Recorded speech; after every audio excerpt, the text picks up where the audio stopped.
gentlemen, children of all ages, welcome to the front.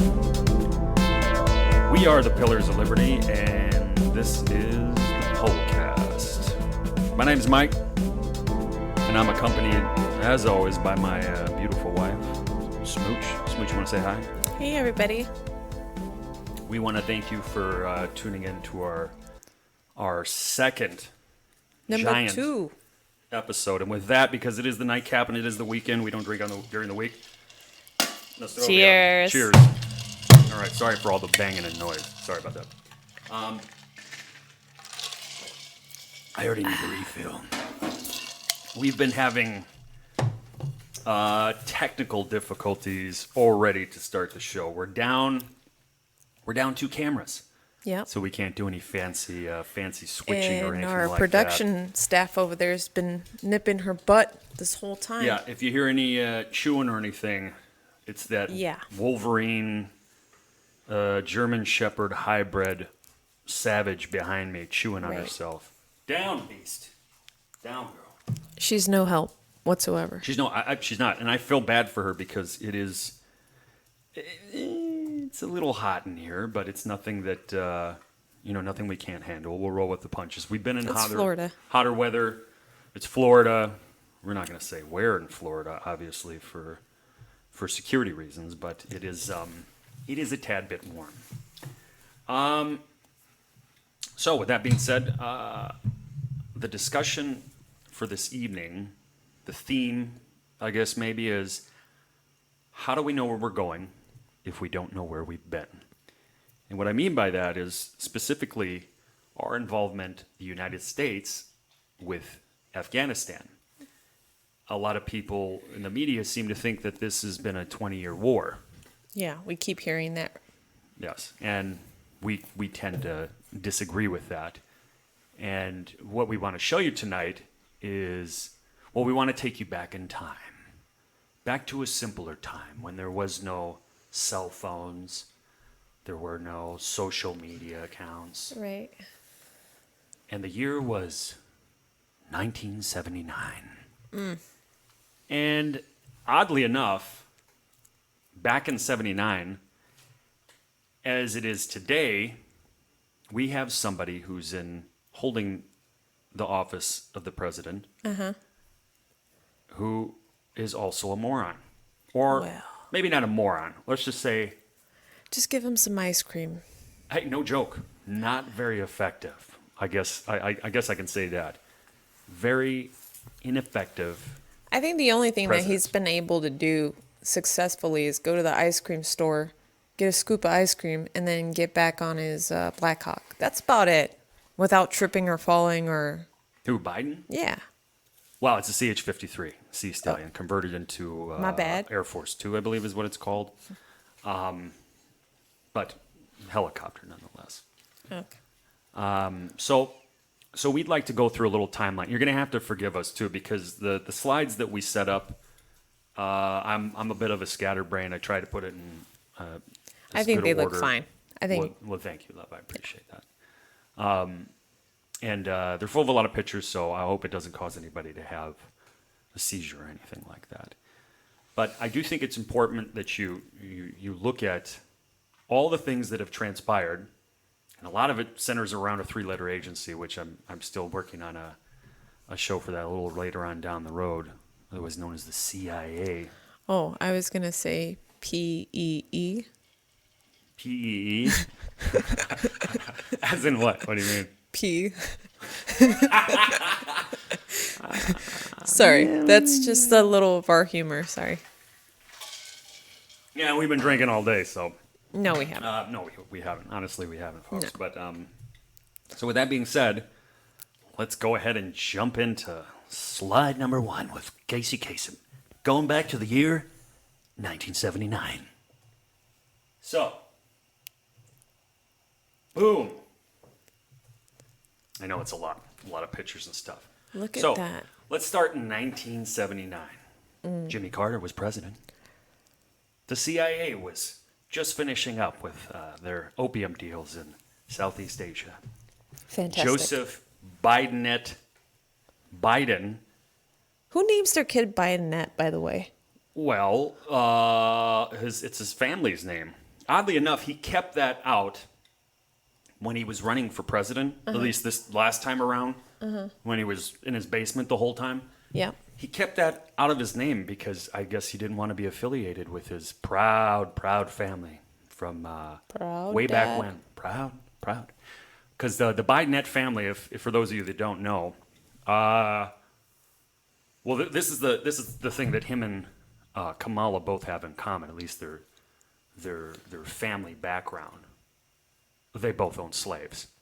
Moving on, 1979. Also, we saw an unfortunate event in Tehran with about 52 Americans being held hostage for 444 days. Terrible. Which was a catastrophe for the Carter administration. And then we also had the Soviets invade Afghanistan. And it wasn't like they just said, we're going to go ahead and push into Afghanistan because we think it's ours. They had actually been working with the Afghan government since 1955. And by the year 1978, I believe, over 2/3 of the Afghan military had been trained in Russia by the Soviets. So they had a very long relationship. But there was conflict, which caused the Soviets to say, hey, we're going to support our allies that were pro-communist, pro-Soviet Union. Yeah. And I believe it was December where they pushed thousands of troops over the border and invaded Afghanistan, which led to the Mujahideen saying, no, we're not going to do that. We're going to stay and fight. Right. So within, it was all pretty much within I would say 3 to 6 month period, the CIA said, you know what? We're going to go ahead and we're going to help these guys. We're just going to give them weapons, nothing else. That CIA, they just come in right on time. That's right. In the form of Operation Cyclone. That was the code name for the operation that went on from 1979 to 1990. Excuse me for one sec, folks. Oh, I didn't want to burp on the mic. Sorry. Moving right along. In 86, the CIA started bringing in Stinger missiles to the Mujahideen.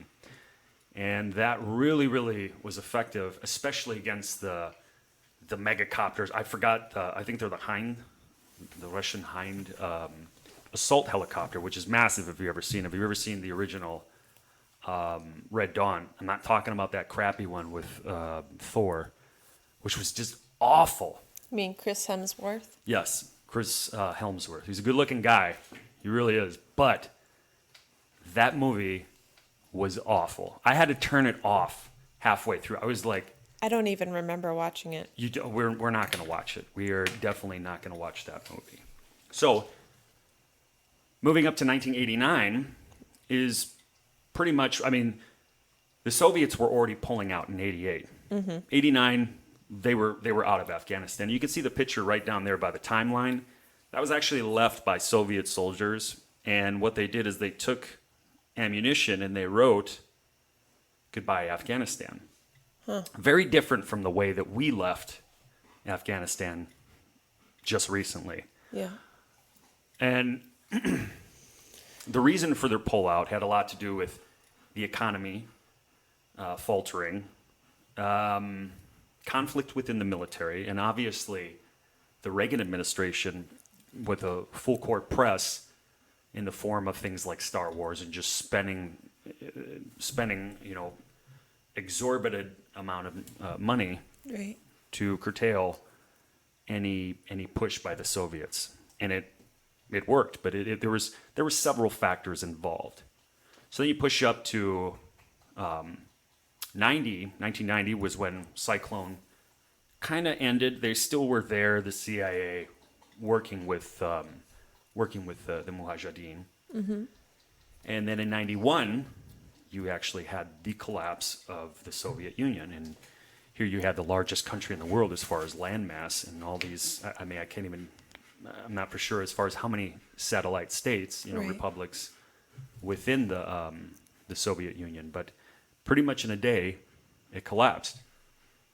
After that, civil war kind of broke out in Afghanistan in a battle for control of the country. Well, in 1996, the Taliban effectively took control of Afghanistan with members, and I'm not saying, because in Afghanistan, it is a tribal system. So you have, and Smooch, if you want to touch on this, you jump in at any time. No, go ahead. It is a tribal system. So you did have parts of the Mujahideen that morphed into the Taliban. And in 96, they took over, and they immediately started putting the foot to people's necks. Yeah. And they did just horrible, god-awful things to people, especially women, during that time. They realized that their image was they had a bad image on the world stage. And oddly enough, in the Panjshir Valley, they kind of held out and said, no, Taliban, you're not going to... And the first time around as well, in the first Taliban regime, at that time, Panjshir wasn't recognized as a province yet. Mm-hmm. So the people of Panjshir, the tribesmen, knew that a day was going to come where, their lives were going to be threatened by the Taliban. So with the little support that they had, and later on you had Ahmad Shah Massoud come in, and he is the lion of Panjshir. They call him the Sher of Panjshir, which is the Lion of Panjshir. Yes, yeah, the Lion of Panjshir. But he was assassinated by the Taliban. Yeah, he actually was two journalists. Yes. That Yeah, they disguised themselves as journalists. I'm sorry, they weren't actual journalists. They weren't actual journalists. They were Taliban members, and it was kind of like their goodbye to everybody in Afghanistan as well, because they knew that at that time there was no way, especially between the drug lords and everything else going on. Yeah, they weren't going to regain power. But long story short, they went in for an interview with him, and one thing about Ahmad Shah Massoud is he was very proud, and he would always take interviews. And during the interview, they asked if they could take a picture with him, and that's when it detonated a bomb. So he was assassinated, but I'll let you continue on. So then, 2001, Mm-hmm. because of all this bad publicity that the Taliban was receiving because of their own actions, take responsibility for your actions is what I say. They gained some, I guess, international, what's the word I'm looking for? Recognition? Yeah, I guess you could say recognition. So the Bush administration decided to say, hey, we're going to throw you a bone in the form of $43 million because, as GW would say, it's a war on drugs. And it really wasn't. Because as you can see, if you can read that, and I'll just read it out real quick, and essentially the first sentence in that top paragraph, so what the resistance fighters did, meaning the Mujahideen, they turned to opium. And during that 10 years that the CIA was involved, you can see the numbers, and how much opium was being produced under the watchful eye of the CIA and the ISI out of Pakistan. Oh, yeah. And what they, and I'm not going to say they directly had ties with, manufacturing it, but definitely some oversight, because the weapons that were used to protect those shipments of drugs going from Afghanistan into Pakistan in the hands and exchanging hands with the ISI was all funded by U.S. dollars. And I'll tell you something. I didn't know this. And growing up, my mom would always, I used to think of her as a conspiracy theorist, but not no more. She's more of a truth teller. No, she's been around. Yeah, for sure. It was me that, naive, thinking I knew everything at the time. But, she would talk about how there was drugs or heroin or opium being shipped out, and minerals and everything else being shipped out of Afghanistan. And we used to sit there and be like, yeah, right, Mom. Okay, Mom. But truth be told, it's happening right in front of our eyes. And it's still happening, folks. So moving on to slide number 2, we get into the early part of 2001. So let's see what happened in 2001. Obviously, 9/11. And from that, we immediately sent an ODA, not right after, but pretty close after. I want to say within days, this train started moving, and we as Green Berets, we train, assist, advise, but the bread and butter has always been UW. And I showed a slide in the last episode as far as what UW is, and I'll go over that just real quick again. It is to, well, I guess, yeah, and that aspect would be the same. So, to coerce, disrupt, or overthrow a standing, elected, or established government through, with, and by the means of an underground, auxiliary, and guerrilla force. That's a rough definition of it, and that's what these fifth group cats did, is they went in and then met up with the Northern Alliance, Yeah. and they started taking it to the Taliban. And out of that came the, once other boots were on the ground, regular army, big army came in, and then the ISAF, the International Security Assistance Force, was created, and NATO got their Good old tentacles in there, ISAF. and we get to this huge occupation with multiple nations, Right. and everybody looking to make a dime in Afghanistan, especially the industrial war machine in the form of Halliburton, or you name it. They were there making money. Mm-hmm.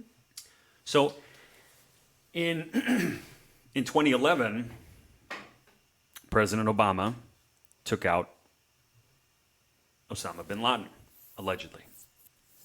And some of you may have seen that. And I the only reason why I show that picture on the top is because it's not real. I don't want to show, violent pictures or anything like that. But that's not a real picture. That was circulating for a time, and people thought, oh, yeah, we got him. And you can see and I can't remember that SEAL's name, but he took credit for killing bin Laden. And I guess it happened, from what he said. But just 96 days later after that, you had, and you can see it in the picture there, Extortion 17, which consisted of members of SEAL Team 6, to include members of SEAL Team 6 that were there during the bin Laden raid. And there were a lot of questions about that incident and how that bird went down, and other interesting things like possibly some of those guys were shot, and there really was no investigation done. It was kind of the whole investigation from Extortion 17 was conducted in about 30 days. And you can see the pictures of all the guys that died. Right. That was the biggest loss of life for the United States up until just what is today, the 5th? So not even 2 weeks ago. Mm-hmm. Up until now, that was the biggest loss of life in a single day. So moving forward, we get to 2014, and there at the bottom is good old Bo Bergdahl, an American hero. It's our friend.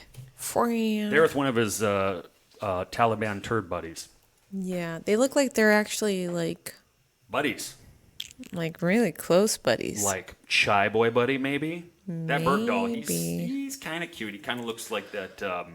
It looks like he lost a little bit of weight, but his buddy there looks like he's trying to take care of him as the best he can. Well, I'm sure he is. And the horrible deal that the Obama administration conducted with the Taliban, as you can see right there. And I hope that people can read excuse me for a second. I hope folks can read who some of these players are on that Taliban dream team. Because some of those guys are in Afghanistan right now. That's right. Mm-hmm.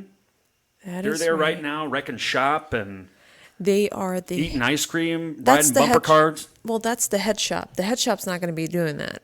The No, head of shop's course not, going to of be course hanging out in the palace, the They'll be presidential. at Starbucks, probably.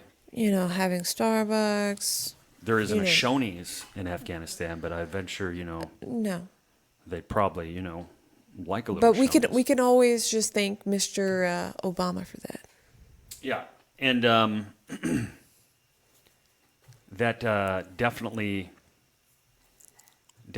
was not a good idea to release those guys. No. God, no. For a traitor, for somebody that, there was multiple missions after he went missing. And how do you pronounce that tourist name? Bergdahl?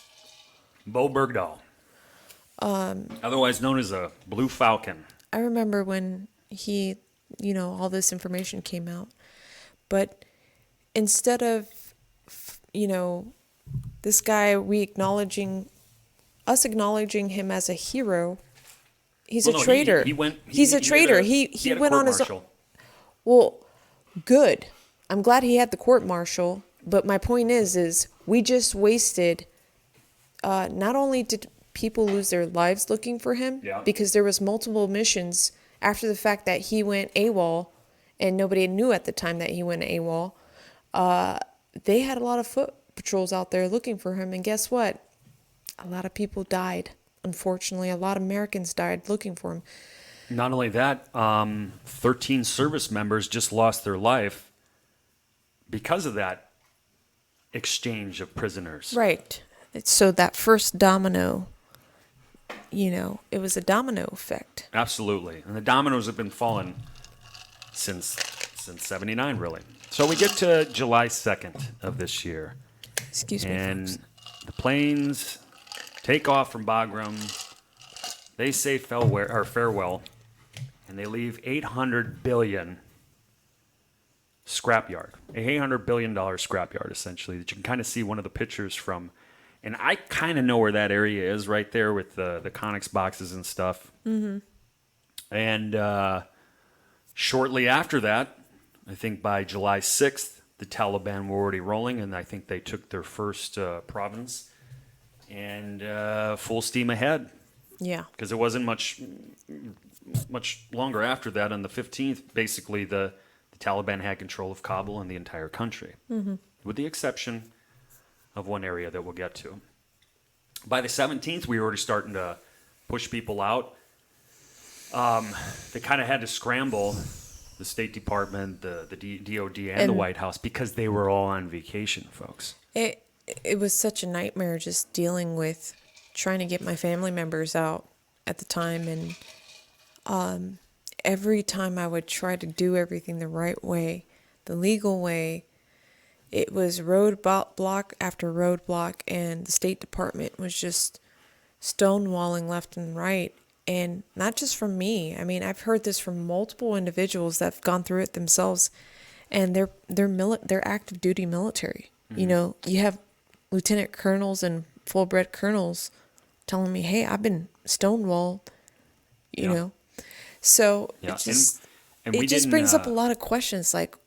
Oh, absolutely. Especially, and we showed it. We showed it. I think we showed it at the last episode, and I'll see if I can pull it back up. Right. But the image of, fighting age males sitting on a on a plane. Well, I hope you do pull up that picture, because then we could actually. Well, maybe I will, but we'll get through this. We'll get through this really quick. So on the 26th, you had the IED go off at the Abbey Gate, which they now know. They had intel beforehand, and those devil dogs and that corpsman, they knew it. They knew. They were told, they were briefed before they went out and secured that gate, that there was going to be a possible IED attack today. And it's disgusting. It As a is. former Marine, It's just those it broke families. my heart. Yeah, And absolutely. I mean, all these Marines that corpsmen, so young. and not even to mention the fact that about 170 Afghans But- lost their life as well. Absolutely. 170 Afghans. And our 13 service members, what are their families going through? Because they're sitting there going, this could have been, if the proper steps were taken, this could have all been prevented. What? Stuart Biden said, hey, it went great. Hey, biggest airlift in American history. I don't care about the airlift. I care Biggest- about American lives. I Biggest care about airlift human in lives. American history. Damn Joe it. Biden. Damn it, I'm sick of, the fact that these young men and women went there, wanting to help, wanting to serve our country and helping the people of Afghanistan. I pray for their families, and I just want to tell them We want accountability. That's what we want. we want accountability, absolutely. Absolutely. Because there is no reason why they should have died. And God knows, everything is God's will. We're not going to question Amen. God's will, but Thank God. at the same time, we're not going to sit there and say, okay, let's just make stupid moves and stupid decisions and get everybody killed and say, well, good job. Well, job well done. Well, and I mean that's why we're doing this, because we, as prior service folk, we can't, we couldn't get on a plane. We have little ones. We couldn't get on a plane and go help assist evacuate Trust people. me, it was a thought. And it was a serious thought for a second. But we've got little ones, and It was more of like a dispute. And the thing about it is that I think both of us were just really angry Yeah. at what was going on and feeling. And I'm sure that a lot of people out there feel the same way, where you're watching in real time a train wreck, Right. and you can't grab the train to hold it to stop it from hitting a busload full of kids or just people in general.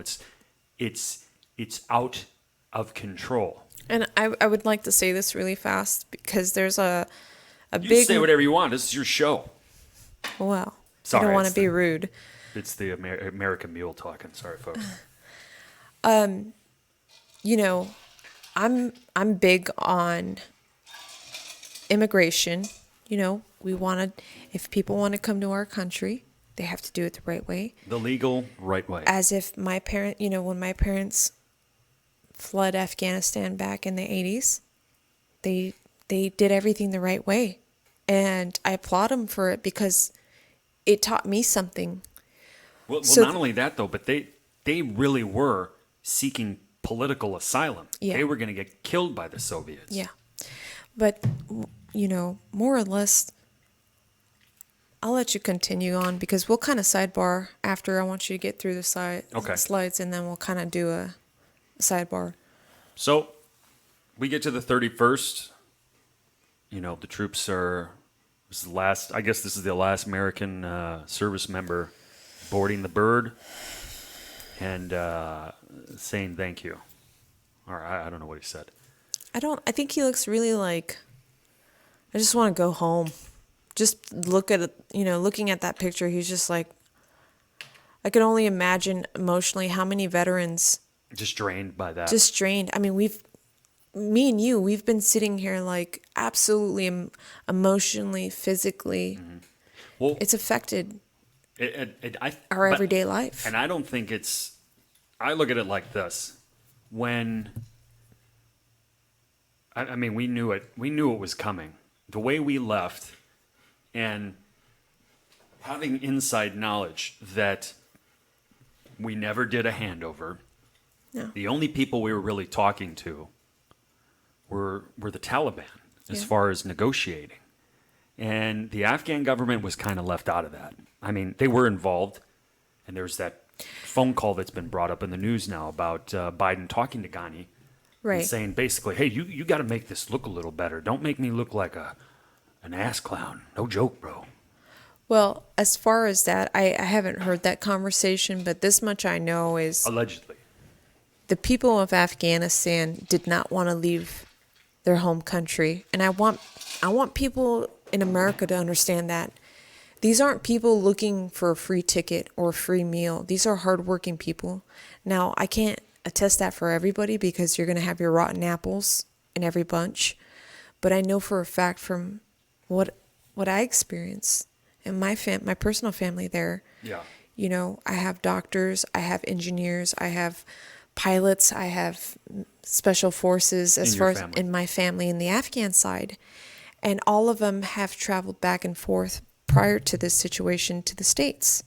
And they've had every opportunity to come live in the States, but they've always chose to go, go back. Well, even your own sister and I mean, even your mom and dad, I mean, I totally get it because the entire time, I mean, I wouldn't say the entire time, but since we've been married, they've spent a lot of time in Afghanistan. Yeah. And I completely understand. And Smooch has always kind of been like, she's the baby in the family, but she's always been, when are you going to come home and help us with these kids? And I was like, we need grandma and grandpa, nice. Dang it. We can go out and hang out and do some stuff. But seriously, the idea, and I think, and I'm just as guilty as it, a lot of Americans don't realize that can happen here. Yes. And we are on the path. Yes. For that to happen here. And if you don't believe it, then go ask any Afghan. Go ask any Afghan over the age of 50, and they'll sit there and they'll give you play-by-play. Because at some point, it is going, this entire, we're talking specifically about the events that happened that led up to the withdrawal of U.S. troops and the blood that was shed after and trying to get people, airlifted out. What a mess. But this is a part of the bigger problem, and that is accountability. Mm-hmm. And every leader. Every leader. And for the so-called, steward of the United States, Joseph Biden at My Family Owns Slaves, Biden, for him to say that, I did everything right. And not only that, pass the buck. Well, I mean, he did say the buck stops with him, but he also tried to say it also, Trump, the timeline was too fast. Sir, you've been in office for 50 years, longer than I've been alive. Mm-hmm. So are you not, like when and this is more on this is politicians in general. I'm not a fan. I'm not a Republican. I'm a constitutionalist. But I keep seeing this pass the buck. Well, law enforcement gets a bad eye because of something like the George Floyd incident. Right. All law enforcement gets labeled, they hate minorities or all this crap. But yet here you have the most powerful man in the world. He is. No matter what anybody says, he's an idiot. Mm-hmm. He doesn't know that there's toilet paper hanging from his shoe. No. But he is the most powerful man in the world. And the scary part is he's not running the show. No. So who the hell is running the show? And, he's so doped up on Adderall. The trillion-dollar question. Who holds the strings to the marionette? Yeah, which we're going to dive into that at some point. But I want to finish with this slide really quick. Sure. Because I'm sure some folks are looking at the last couple things, and you can't really see the top. So I'm going to take the camera off of us for a second. So at the very top there, you'll notice a beautiful valley, otherwise known as the Panjshir Valley. And the gentleman sitting cross-legged below, about 1,000, are members of the Taliban. And interestingly enough, you're not going to hear this in a lot of mainstream media. Nope. Because as far as they're concerned, it's the Taliban's country now. Well, Taliban friend. Yeah, friend. Friend. Taliban friend. Taliban friend. American bad. Yeah. America bad. Anybody Taliban who stands good. up against the Taliban, because The picture that I'm kind of trying to paint here is that we are directly responsible, not Americans like everyday folks, the folks down here. Not we the people. No, the rats on top, the elites on top that have been making these decisions for decades. I'm so sick of it. You know, going back to slide 1, I didn't put it in there. You know, I put the CIA emblem. And George Bush wasn't involved in the CIA in '79, but he was running for office and eventually became vice president and probably oversaw a lot of what was going on in Afghanistan. And it's people like him, people like Brennan, people like Joe Biden, people like Nancy Pelosi. They don't Chuck have Schumer, the interest of America. Lindsey Graham. They do not have the interest of Americans. No. No. And I feel like they look at us like gravel. We are just to be walked on. Yeah. And so the media's already started to kind of cut away from Afghanistan to give Bidenette, the steward, cover. So what you're not seeing a lot of, and you can find it, is some places are reporting it. There is a resistance movement in Afghanistan right now in the form of former Afghan military. Yes. And you know what? Screw that. It is the Afghan military because we're not gonna sit here and comply with. Well, no, and I'm sorry, you're right. No, because the vice president Yeah. was sworn in Yes. as far as taking control as the president of Afghanistan. Yeah. Our ally, but yet there's no recognition of that. Nope. We're working with the Taliban, an organization that deals in pedophilia, that deals in the drug trade via opium. Can I tell you something? Go ahead. Remember the other day I was telling you about. So I still have family in Kabul. I have family all over Afghanistan, but predominantly a huge family in Kabul, and they've been kind of keeping me and Glider Informed. And a lot of the information that they've been giving us isn't in the media, obviously. But they were telling, my family members were explaining what happened on the day of the fall of Kabul, I'll call it. And they basically said that the Taliban had Kabul, they were on the outskirts of Kabul. And they called, guess who they called? Who'd they call, Smooch? Who do you think they called? Ghostbusters? Maybe. Well, the Taliban first called and said, and later on it's confirmed through the Biden administration because they came out and reported how it all went down and how the Taliban gave them the choice of taking either Kabul and the airport, securing and Kabul, whenever they were done, they were people could get out until your people can get out, and then we'll come in. But no, our president, Joe Biden, Stewart Biden, said no. I'm going to give up all the strategic positions in the country, and I'm also going to give you the city of Kabul. I'll just take the airport. What sense does that make? And this is why we need somebody with military experience to be our commander-in-chief in the future, because somebody that is prior service would understand what I'm saying. You don't give up strategic positions like that. Yeah, no, absolutely not. Especially when you just spent, $800 billion in taxpayer dollars. Our taxpayer dollars. Yep, our taxpayer dollars. Oh my God. Also paid for all of this. And I know folks have seen this before, and but I just want to touch on this again. To me, from the outside looking in, with family that is in Afghanistan still, with family that was part of parliament in Afghanistan. Yes. Mentioning the fact that they were never, brought in on, briefed. Hey, this is the game plan. This is what we're gonna do. We got all this equipment. You guys might want to secure that. None of that ever took place. No. So going back to 79, especially with the CIA, we've been involved in this for 42 years.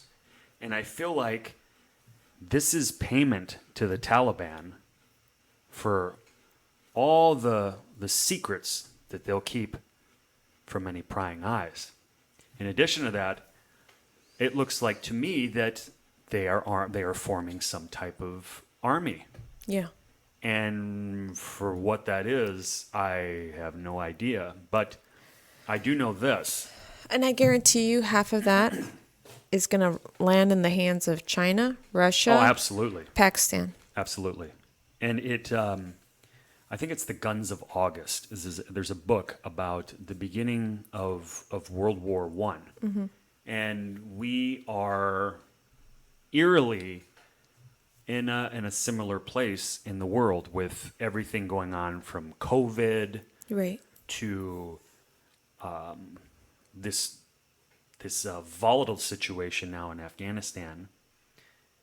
To, I mean, pick your spot around the world. Right. No kidding. I feel like we all should just pray because there's so much going on in the world, and our minds nowadays are overstimulated. Absolutely. So we're kind of like. Well, we'll get into social media on another topic. That's another, for another time. Real quick too, I wanted to touch on this picture, and we have we're kind of cutting. We're a little over our time, but the middle picture that's just underneath of, actually right above all those Taliban prisoners, is a group of women, about 50 women in Kabul, that basically protest. They're protesting for their rights. Right. And where are the feminists? That's what I'm wondering. Where are these feminists? Where's the View?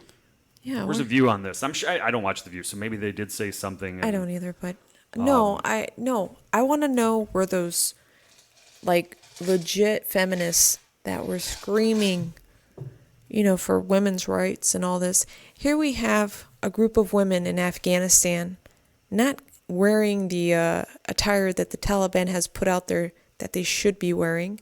So they've already objected them. You mean curtains? Yeah. A full burqa curtain? Right. So they've already objected them by doing that. And here they're holding and they're chanting, and this is in Kabul. They're basically putting their life on the line. Absolutely. And for and I know like Angelina Jolie was there trying to help people out. Good for her, Personally, I think she shouldn't have been there. You're just in the way, in my opinion. Let the military do their job, and all these attention seekers just get out of the way. If you want to help, give money. You want to help, like Glenn Beck's organization, the Nazarene Project. right. Donate money to them. They've got operators within their group that are trained and they know how to go in and get people out. And Glenn has done a phenomenal job because God bless him. He really has. He put his money where his mouth is. He has really just taken on the responsibility of trying to make sure these people have somewhat of a life. And for one individual to take on that burden and to really put himself it was his out. Audience that, he put himself out there. He put himself out there, and he asked his audience, and his audience, came in. So I definitely do appreciate the fact that Glenn Beck did help out the Afghan people.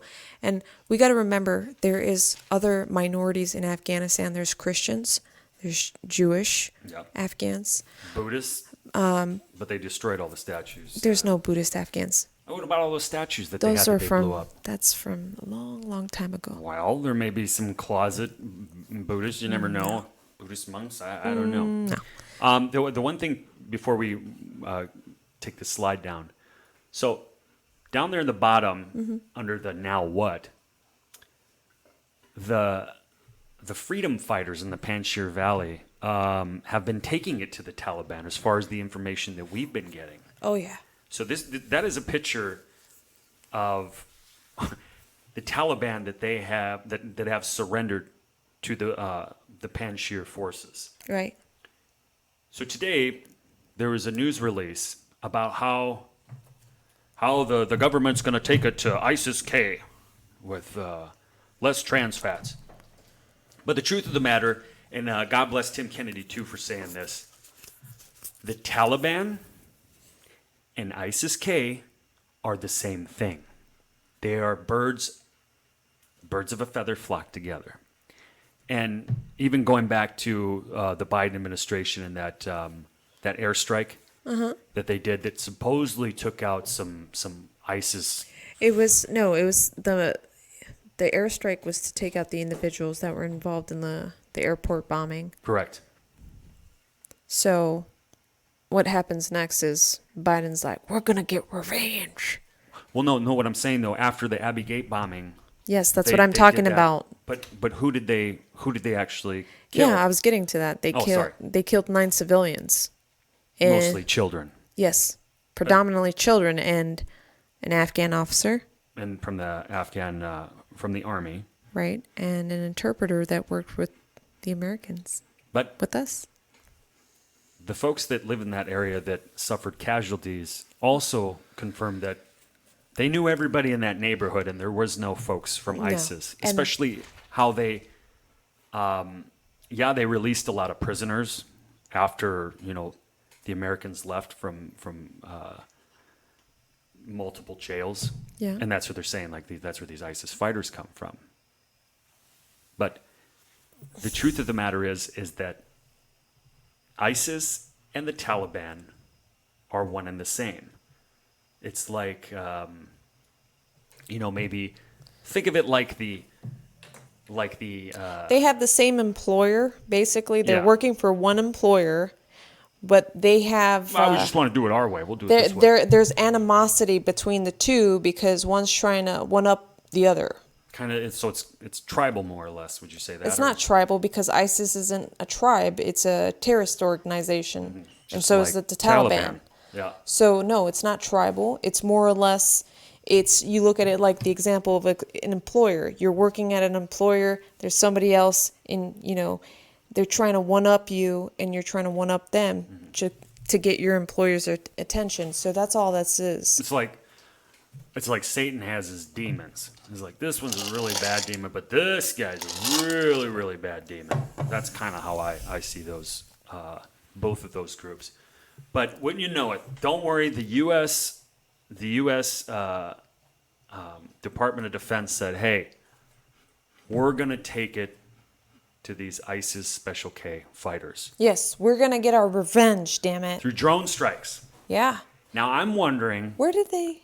Go ahead. Well, where are these drone strikes going to take place? No. My question is where are they getting this intel because they don't have any boots on the ground?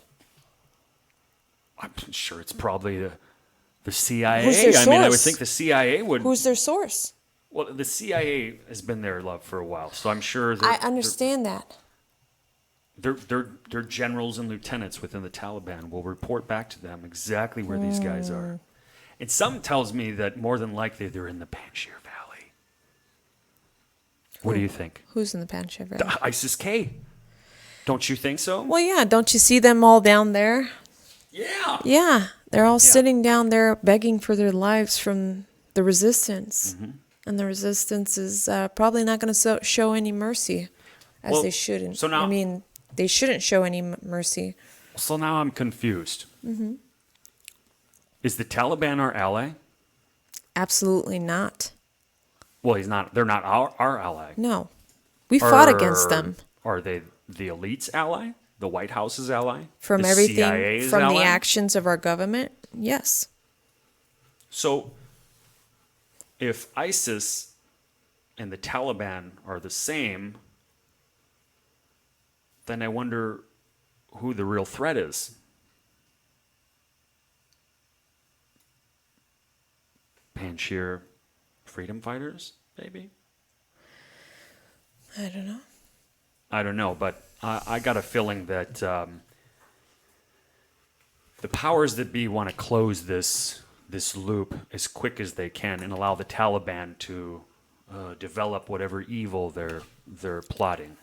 I wouldn't call it developing. I'd call it destruction. Cause chaos and destruction wherever they want. Yeah. And just really fast, I have a family member that happens to be a female, and she was in the army, and so and she's a doctor, and I'm trying really hard, really hard to get her out of there with her 1-year-old daughter, and any prayers would help. Amen. And I think as far as whether you're Muslim, Christian, Jew, we all need to start praying together, because when you have the Taliban say that their closest partner right now is China. Now, I was under the impression that the Taliban were fundamentalists, they were Muslims. But yet China has over 1 million Uyghurs in re-education camps. Concentration camps. Re-education, concentration, same thing. The point is that they're doing evil shit to people of faith. Yeah. And that's why we believe that Christians, Muslims, Jews, Buddhist monks, I don't care about people in the Church of Satan or say you can go to hell, because that's where you want to go anyway. But you really need to start waking up, because your religious freedoms, you're on the cusp of losing them, and you don't even know it.